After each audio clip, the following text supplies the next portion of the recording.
नमस्कार। मैं डॉक्टर देशराज वर्मा, सहआचार्य हिंदी, राजकीय महाविद्यालय राजगढ़ अलवर, राजस्थान।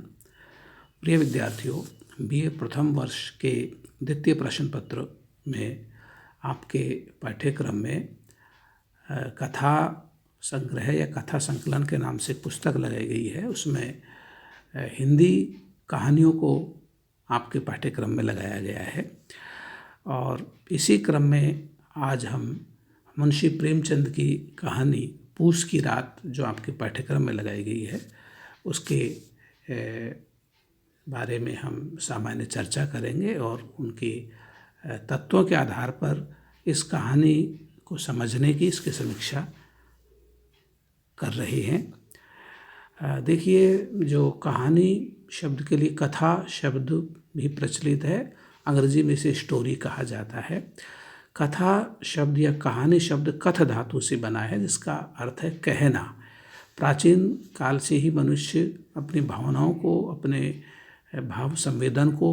परस्पर एक दूसरे से भाषा के माध्यम से कहता आ रहा है और ये जो कहने की प्रक्रिया है,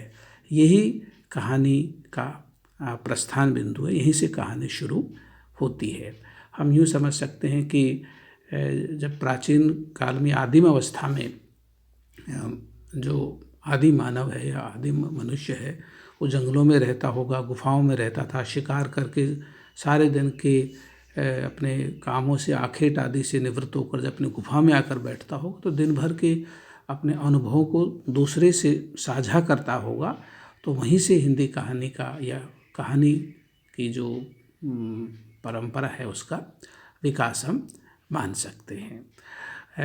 आरंभिक दौर में हमें, जब हम वाङ्मय की बात करते हैं, साहित्य की बात करते हैं, तो हमें वैदिक युग में भी कहानियाँ मिलती हैं। पौराणिक ब्राह्मण ग्रंथों में भी हमें पौराणिक विषयों को लेकर के, देवी देवताओं को लेकर के कहानियाँ मिलती हैं। और जो हमें प्राकृत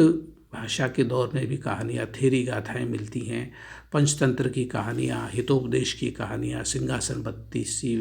बैताल पच्चीसी, ये सारे एक कहानी का दौर है। इसमें हम यूँ कह सकते हैं कि जो शुरू की कहानियाँ थी, उनके अंदर हम एक नैतिक शिक्षा और मनोरंजन की प्रधानता देखने को मिलती है और इसके लिए वो एक नाटकीय ढंग से कौतूहल और जिज्ञासा का निवेश करके कहानी को व्यक्त करते थे। उसके बाद जब हम आरंभिक या आधुनिक दौर की आरंभिक कहानियों की बात करते हैं, तो शुरू में हम बचपन से देखते, हमें भी दादा या नाना नानी के माध्यम से एक था राजा एक थी रानी जैसी कहानियाँ, राजा और रानी, राजकुमारों को लेकर के कहानियाँ, पशु पक्षियों को लेकर के कहानियाँ हमें बचपन से सुनाई जाती रही हैं। इसी क्रम में जब हम आरंभिक हिंदी की बात करते हैं, तो एक वह दौर था जब आरंभिक जो गद्य लिखा जा रहा था, नैतिक शिक्षा से ओतप्रोत, और इसी के साथ जो आरंभिक उपन्यास लिखे जा रहे थे, जिनके अंदर हम कौतूहल, जिज्ञासा, अय्यारी, जादुई कथानक, इन सब की एक प्रवृत्ति हमें कहानी के क्षेत्र में भी देखने को मिलती है। आरंभिक दौर की कहानियाँ, चाहे वो बंग महिला की कहानी दुलाई वाला हो, या आचार्य शुक्ल की 11 वर्ष का समय हो, या फिर जो प्रसाद की ग्राम कहानी हो, ये आरंभिक ऐसी कहानियाँ थी जो कहीं न कहीं एक नाटकीय ढंग से नैतिक शिक्षा को देने का काम, एक और या कहें कि जिज्ञासा, कौतूहल, इन सब का एक साथ समावेश करके एक नाटकीय ढंग से कहानी को प्रस्तुत करते थे और ये बहुत आदर्शवादी कहानियाँ थी। लेकिन जब हम प्रेमचंद युग की बात करें, तो मुंशी प्रेमचंद पहले ऐसे कथाकार हैं, जिन्हें हम जनवादी कथाकार कह सकते हैं, जो कहानी को राजा रानी और पौराणिक विषयों और इतिहास से निकाल करके जन सामान्य के सुख दुख दर्द, किसानों के, स्त्रियों के, जमींदारी प्रथा, भारतीय किसान की ऋणग्रस्तता, जो जीवन के जितने भी मसले हो सकते हैं, उन सब को लेकर के वैज्ञानिक दृष्टिकोण के आधार पर प्रेमचंद कथा लिखते हैं और हिंदी कहानी को एक नया, एक यूँ कहें कि सामाजिक यथार्थ से ओतप्रोत कहानियाँ लिखते हैं। और हालांकि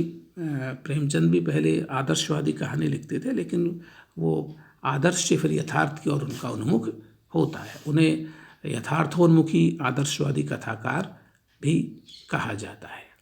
अब हम एक बात करते हैं कि जो प्रेमचंद जो सामाजिक विषयों को लेकर, सामाजिक यथार्थ, किसान, मजदूर और स्त्रियों को और स्त्री जीवन की समस्याओं को लेकर के जो कथा लिखते हैं,